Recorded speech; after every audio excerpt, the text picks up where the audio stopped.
Okay na? Yun guys, magandang hapon, no? Second part ng ating video para sa ating Harrow's Assassin na brand new 22 grams. Dumating lang kahapon. Sabi ko nga dun sa ating previous video, ang next part is papopogihin natin siya, i-repoint natin siya. So from stock point 38mm, our favorite point. So again guys, nandito tayo ngayon sa ating usapang darts at iba pa. Chom Soriano, yung creator po ng ating YouTube channel, and please huwag po kayong mahihiyang mag-like and mag-subscribe at pa-share ng ating YouTube video sa mga darts GCs, no? Huwag lang po sa GC ng hindi natin banggitin. Okay guys, ito na, stock pa rin siya kasi kakarating nga lang siya. Again, shout out dun sa ating kaibigan from La Trinidad, Benguet, KXC Recreations. Sa kanila po galing yan, malupit na darts na yan. So meron tayong 38mm points, sasalpak natin yan dyan para talagang pumogi na yan. Papalitan natin yung stock point. So kapag nagre-repoint, syempre kailangan mo na repointer, yung darts barrel at saka points, wala namang iba. So ito guys, papugiin na natin siya. Brand new to, galing sa La Trinidad. So goods yung ating transaction. Siguro ano rin sila, affiliate sila ni Sir Joseph Puyaw. Hindi natin alam kasi maraming mga nagbebenta ng darts sa Baguio. Marami sila doon. So andun din ang Yaoye darts, diba? So yan, sama-sama silang nagbebenta ron. But anyway, tayo rin naman nagre-resell tayo pag meron tayong mga available na darts. Kaya lang wala sa ngayon. Sabi ko kung may magkakaroon ako ng 22 grams na darts, ibabalik ko yung dating meron ako, which is yung Harrow's Assassin nga. And luckily nakita ko ngang meron sa catalog ni Boss KXC Recreation yung Harrow's Assassin. Ito ang pinakamaganda sa mga Harrow's Assassin, 22 tsaka yung 24 nito. Yung 24 nito, yung 24 nito parang bomb type siya guys, parang bomb type talagang style. Maganda rin, kaso ring type siya. Ito ring type din siya, pero torpedo type to. Hopefully mabilis lang mabunot, no?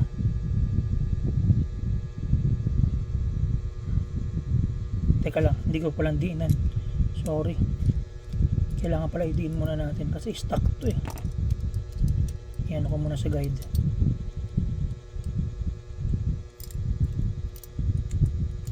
Ito na.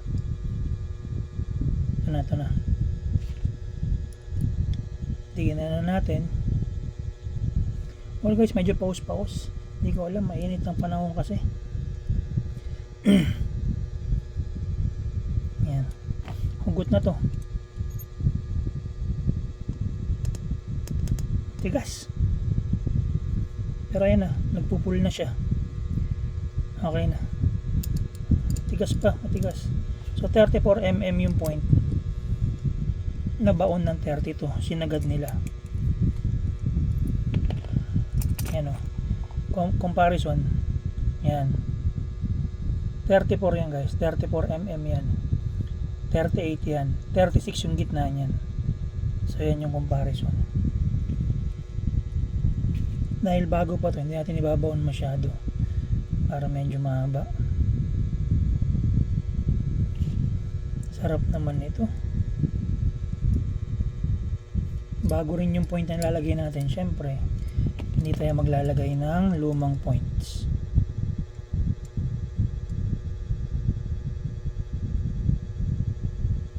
Dahil nakabaon yung luma.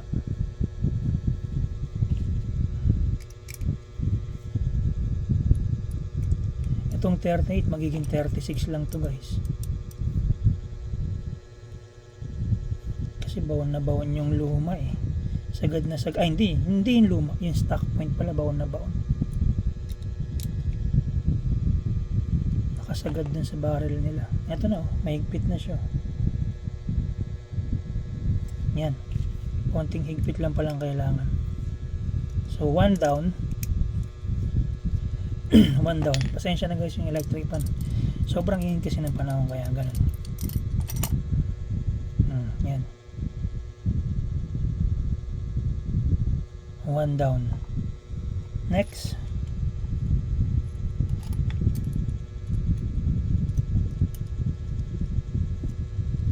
Ito ang pinakamaganda sa mga assassin. 22 grams. Torpedo type.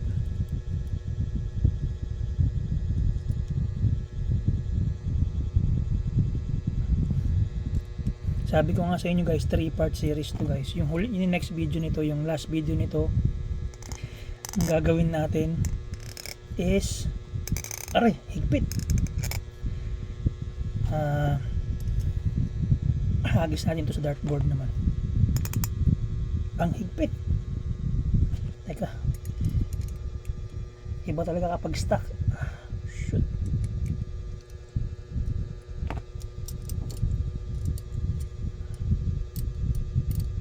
Ang higpit.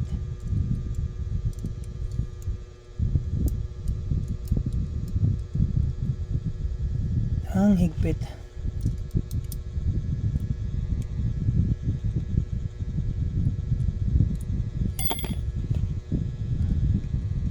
Ang higpit niya.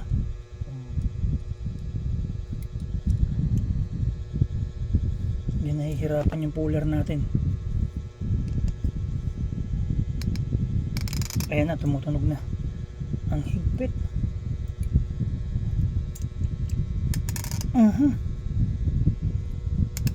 Ayan na. Okay na guys. Iba talaga kapag stock point. Sobrang higpit. Tanggal na. Ang higpit. Grabe.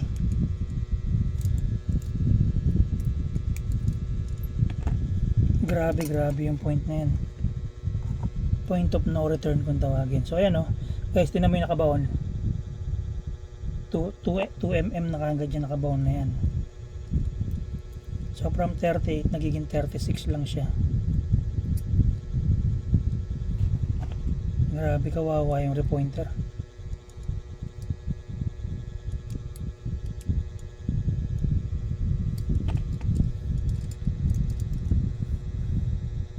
Pit natin guys.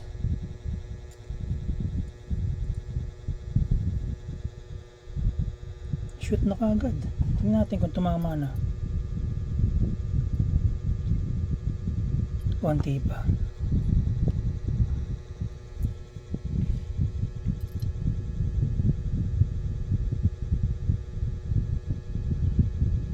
Pasok.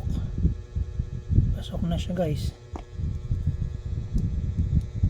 Okay na. Okay na. Last darts tayo guys. Last darts.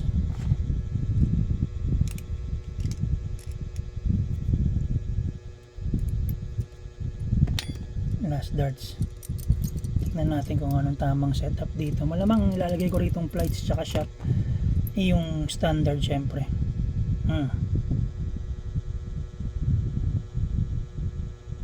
Pantay. Sana lang.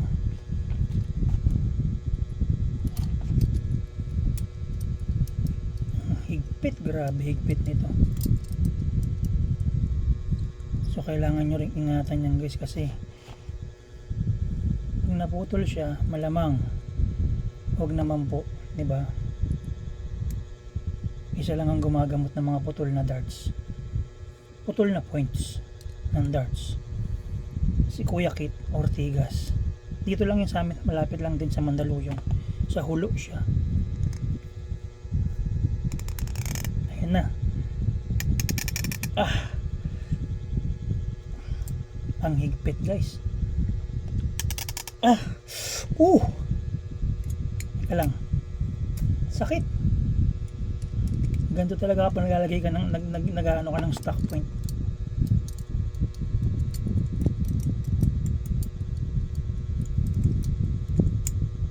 Grabe.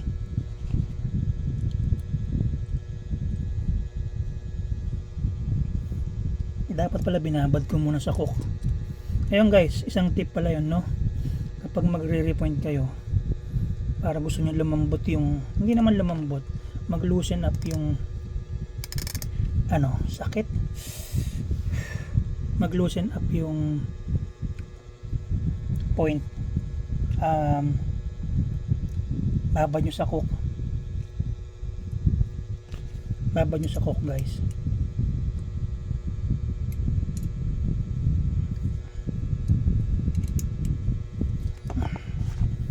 Ang sakit nito.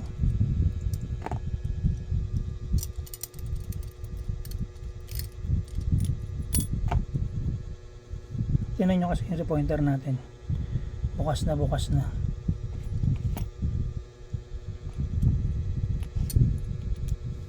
Ibig sabihin yung guide niyang bilog sa gitna, ayun yun.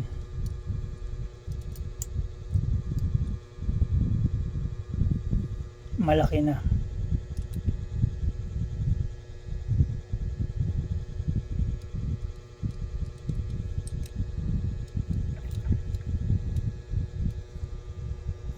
Yung sa last darts pa yata tayo mahihirapan. Hopefully umano na siya, mahugot na natin. Ayun, ayos na guys, ayos na. Ayan. Kapag matagal ka na nagre-repoint, mahalata mo na bumitaw na yung point kapag isang pull mo pa lang, isang pihit mo pa lang, tumunog na. Ayun na yun. So yun, stock point to guys, 34mm. Nilitan natin ng 38mm para pumugi yung darts natin. Ang sakit sa kamay guys, ang sakit. So babaon tayo ng 2mm dito. So yung 38 magiging 36. Yung unboxing natin saglit lang, wala pang 10 minutes yung video natin. Ito dito lagpas na tayo ng 10 minutes kasi ang hirap mag-repoint guys. Ang sakit sa kamay, lalo na kapag luma na yung repointer mo, tapos stock points yung binubunot mo. Napakasakit, Kuya Eddie. Yan. Ikot na natin. Saglit lang Ayan, bumaon na. Kuhanin na natin yung natin. Tingnan natin guide.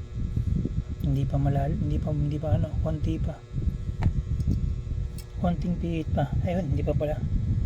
Eto na, bumaon na. Sumagad na siya. Isa pa. Ayos na.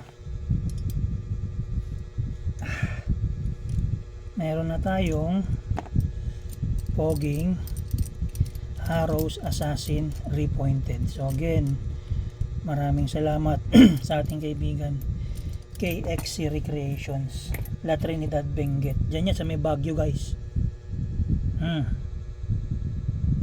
Yan na.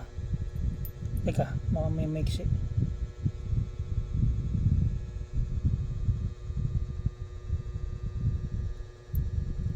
Teka lang guys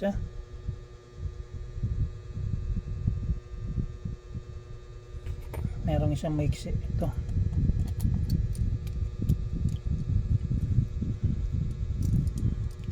Ito. So yun, nagkaroon tayo ng isang mas maiksi. Ito yung unang darts na binaon natin. Masyadong sumagad siya.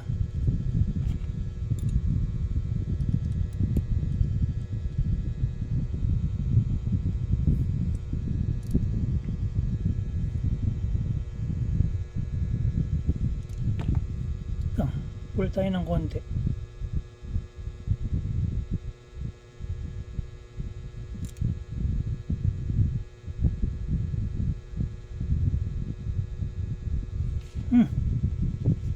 Teka. Nangyari. Maluwag ba siya? Hindi. Ayos na.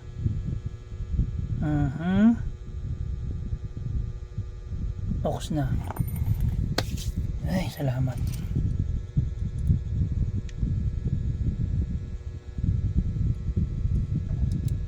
Ako naman pag nagre-repoint, hindi na yun talagang ano, sobrang metikuloso. Pag nakita mong pantay na siya, goods na siya. Ito yung nangyari sa repointer ko guys, inispatan namin kasi lumuwag yan guys, pag tumatagal yung repointer nyo, ito lumuluwag to, naglulus yan. So pinaispatan ko siya, yan, para permanente na siya, hindi na ano. Kailangan sakit sa kamay kapag nagpapalit kayo ng point na stock nga, masakit sa kamay guys, masakit sa kamay. So ang makikita nyo sa next video nyan, naabot tayo na matagal, no? Meron tayong mga bunch ng mga plights at shops na available dito.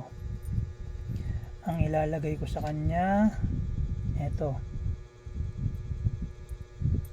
para pag nakita nyo siya sa ating practice, eto ang base nya. Yan yung ating third part video guys, no? So yun, hindi ko alam kung gagana siya, pero yan na siya. Ayan na ang kinalabasan ng ating Harrows, diba? Harrows din tong shops na to, Amazon yung plights natin. Tagal, 16 minutes na tayo guys. But anyway, ayan, repointed na siya guys.